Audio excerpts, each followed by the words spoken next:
Good morning students. आज हम interpretation of statutes का टॉपिक जो हमारा चल रहा था इंटरनल एड्स टू इंटरप्रिटेशन उसे को कंटिन्यू कर रहे हैं। आज हम उसमें मार्जिनल नोट्स के बारे में बात करेंगे। मार्जिनल नोट्स वो नोट्स होते हैं जो किसी भी एक्ट में सेक्शन के साइड में ब्रीफ उस सेक्शन में क्या दे रखा है उसके बारे में लिखा गया होता है, ये मार्जिनल नोट्स होते हैं और इनको साइड नोट्स भी कहा जाता है। पुराने टाइम में ये डाउट था कि मीनिंग जो है वो मार्जिनल नोट से लेना है या नहीं लेना है, लेकिन मॉडर्न व्यू ये है कि मार्जिनल नोट का कोई रोल नहीं है इंटरप्रिटेशन ऑफ स्टैट्यूट में। और उसका आधार ये है कि जो मार्जिनल नोट है वो पार्ट ऑफ स्टैट्यूट नहीं है और न ये लेजिस्लेचर द्वारा इंक्लूड किए गए हैं और न उनको प्रिंट किया जाता है, बिना किसी इंस्ट्रक्शन या अथॉरिटी के उनको प्रिंट किया जाता है। ये केवल ड्राफ्टर्स द्वारा इंसर्ट किए जाते हैं और ये कई बार इनएक्यूरेट भी होते हैं और एक्सेप्शनल सर्कमस्टांसेस में ऐसा होता है कि जो ये मार्जिनल नोट्स हैं वो लेजिस्लेचर ने इंक्लूड किए हैं। For example constitution of India की बात करें तो वहाँ पे मार्जिनल नोट्स जो है वो कॉन्स्टिट्यूएंट असेंबली ने इंक्लूड किए थे, इसीलिए उनका इंटरप्रिटेशन में रोल रहता है। अब हम इससे रिलेटेड कुछ केसेस डिस्कशन कर रहे हैं। पहला केस जो है वो Bengal immunity company versus state of Bihar का केस है। इस केस में जो marginal note article 286 of the constitution था उसके बारे में डिस्कशन हुआ है और ये जो आर्टिकल 286 है वो restriction as to imposition of tax on the sale और परचेज ऑफ गुड्स इसके बारे में है ये। और क्योंकि यहाँ पे हमने पहले भी बात की कि जैसे कॉन्स्टिट्यूशन में है वो मार्जिनल नोट्स कॉन्स्टिट्यूएंट असेंबली ने इंक्लूड किए हैं, इसीलिए इनकी वैल्यू है और ये प्राइमा फेसी क्लू प्रोवाइड कर रहा है कि मीनिंग और पर्पस क्या है इस आर्टिकल का। तो इस तरह से सुप्रीम कोर्ट ने इसको मेजॉरिटी से हेल्ड किया था कि मीनिंग क्या है उसके बारे में जानने के लिए मार्जिनल नोट्स का उपयोग किया जा सकता है। नेक्स्ट केस जो हम ले रहे हैं वो है Chandler versus director of public prosecutions.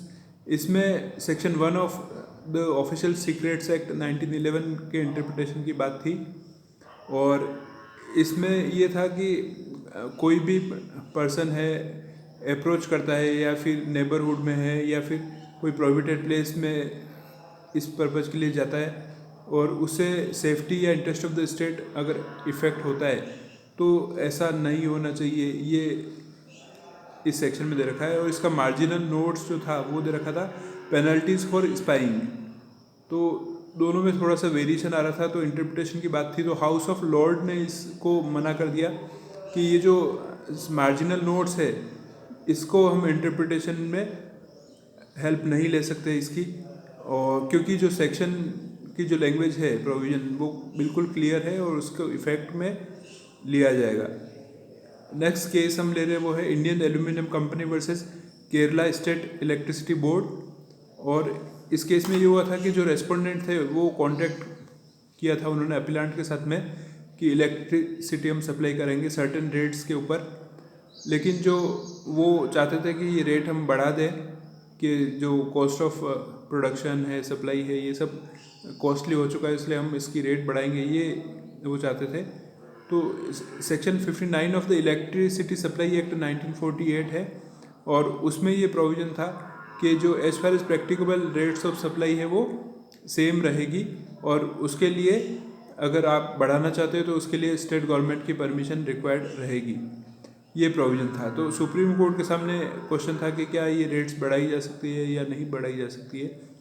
तो सुप्रीम कोर्ट ने ये हेल्ड किया इस केस में कि सेक्शन 59 जो है एक्ट का वो इलेक्ट्रिसिटी बोर्ड को रेट्स ऑफ सप्लाई बढ़ाने का कॉन्ट्रेक्चुअल ऑब्लिगेशंस के अगेंस्ट पावर नहीं देता है। और जो मार्जिनल नोट इस सेक्शन का था वो ये था general principle for boards finance. इसमें ऐसा लग रहा था कि ये पावर है, लेकिन कोर्ट ने मना कर दिया कि इंटरप्रिटेशन में इस मार्जिनल नोट्स का उपयोग नहीं किया जा सकता है और इसीलिए गवर्नमेंट के पास में ही ये पावर रहेगा। नेक्स्ट जो केस हम ले रहे हैं वो है तारा प्रसाद वर्सेस यूनियन ऑफ इंडिया। और इस केस में सुप्रीम कोर्ट ने ये कहा हेल्ड किया कि जो मार्जिनल नोट्स है सेक्शंस के या टाइटल्स हैं चैप्टर के, वो उसका जो इफ़ेक्ट है प्रोविजन के ऊपर, वो इस तरह से नहीं लिया जा सकता है कि जो प्रोविज़न को ही वो इनकम्पिटेंट बना दे। जो लेजिस्लेचर जिन प्रोविज़न को जिन एक्ट इनेक्ट किया है, उन प्रोविज़न के विपरीत प्रभाव डालने वाली चीज़ें अगर इंटरप्रिटेशन से निकाली जाती है मार्जिनल नोट्स से, तो ये गलत है। ये इस केस में सुप्रीम कोर्ट ने डिसाइड किया है कि ये जो कॉम्पिटेंसी है वो लेजिस्लेचर के पास में है, और इसीलिए सेक्शंस हैं उनको ही इफेक्ट में लाया जाएगा इंटरप्रिटेशन के लिए।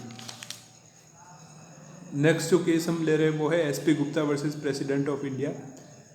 और इस केस में सुप्रीम कोर्ट ने हेल्ड किया कि जो किसी भी स्टैट्यूट का रिलेवेंट प्रोविजन है वो कंस्ट्रक्शन को इंगित कर रहा है, और जो मार्जिनल नोट के कॉन्फ्लिक्ट में है, तो उस केस में मार्जिनल नोट को कोई भी वेटेज नहीं दिया जा सकता है। लेकिन अगर कोई प्रोविज़न है किसी भी बॉडी ऑफ द स्टैट्यूट में, और उसमें इंटरप्रिटेशन में अगर एम्बिग्युइटी आ रही है, तो उस केस में मार्जिनल नोट्स की हेल्प ली जा सकती है ताकि उसका कंस्ट्रक्शन सही ढंग से किया जा सके। तो एक सप्लीमेंट्री रोल ज़रूर मार्जिनल नोट्स प्ले कर सकते हैं। अदरवाइज अगर कोई भी एनेक्टमेंट का प्रोविज़न अगर अनएम्बिगुअस है, तो वहाँ पे इनका कोई रोल नहीं रहता है। इस तरह के केसेस डिसाइड हुए हैं। नेक्स्ट हम जो केस ले रहे हैं वो है P Ayesha Potti versus returning officer Kollam district panchayat. इस केस में हाई कोर्ट ऑफ केरला ने ये हेल्ड किया। ये मामला था आर्टिकल 243O का, और इस आर्टिकल का जो हेडिंग है वो है bar to interference by courts in electoral matters, कि वहाँ पे कोर्ट का रेस्ट्रिक्शन किया गया है कि वो इलेक्टोरल मैटर में इंटरफेयर नहीं करेंगे। लेकिन इस जो मार्जिनल नोट्स का उपयोग तभी किया जा सकता है कि जब मेन प्रोविज़न के वर्डिंग में कोई एम्बिग्यूटी हो, तभी इस इंटरप्रिटेशन की हेल्प ली जाएगी जो मार्जिनल नोट्स में है। और अगर कोई ऐसी एम्बिग्यूटी नहीं है, तो जो मेन प्रोविज़न है इंटरप्रिटेशन में, उसी की मदद से जो इंटरप्रिटेशन होना चाहिए वही लिया जाएगा, और अदरवाइज नहीं लिया जाएगा। कोई भी मार्जिनल नोट की हेल्प नहीं ली जाएगी। ये इस केस में हेल्ड किया था। तो जो केसेस हमने लिए हैं उनमें ये साबित हो रहा है, कुछ केसेस जो डिसाइड हुए हैं, कि जो सप्लीमेंट्री रोल ज़रूर मार्जिनल नोट्स का हो सकता है, लेकिन ऐसा नहीं होगा कि कोई भी एम्बिग्यूटी नहीं हो और मार्जिनल नोट्स से इंटरप्रिटेशन कर लिया जाए, ऐसा नहीं होगा। तो आज के लिए इतना ही। अगली क्लास में हम दूसरा इंटरनल एड लेंगे। Thank you very much.